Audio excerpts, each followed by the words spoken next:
Chazak ou Baruch Rabotai. Sorotovot. On est le 26 aujourd'hui dans le mois d'Elul, le nom de Dieu, ce qui représente le deuxième jour de la création du monde. Également, c'est la réparation de mois de Sivan. Si vous vous rappelez, on avait commencé en arrière les 12 derniers jours de l'année.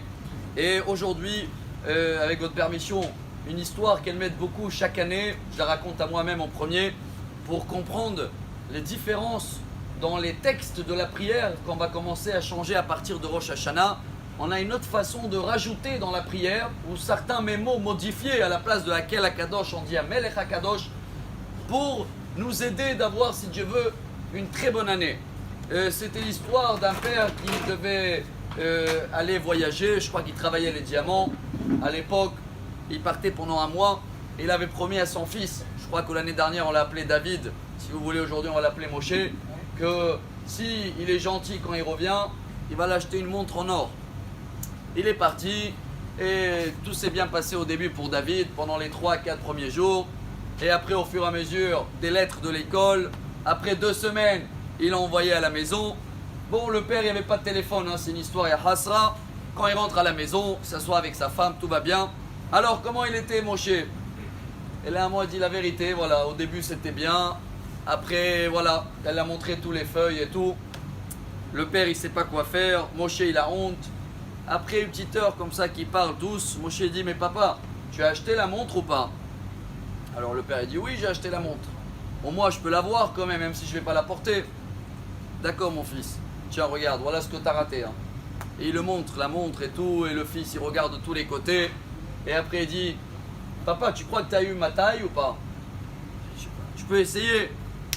Il met la montre comme ça, et il la regarde et ça le va bien, magnifique. Et après il dit écoute papa, c'est vrai, j'étais pas correct, mais tu l'as achetée pour moi, elle me va bien, elle est belle, s'il te plaît, laisse-moi la garder, je te promets dès aujourd'hui, tu vas voir que je vais être le meilleur de l'école. Chers amis, on fait un petit peu pareil dans les prières de Rosh Hashanah et c'est pour ça que c'est un message très important à s'entraîner dès aujourd'hui, 4 jours avant, se préparer pour la prière. Regardez bien que dans la Hamida, on commence au début, on rajoute 4 phrases. Hein. On commence par Zochreinu lechaim. Dieu merci de se rappeler pour nous noter dans la vie. Quelques secondes après, on rajoute déjà un deuxième. C'est comme si on a dit en français, merci Dieu que tu nous as noté pour la vie.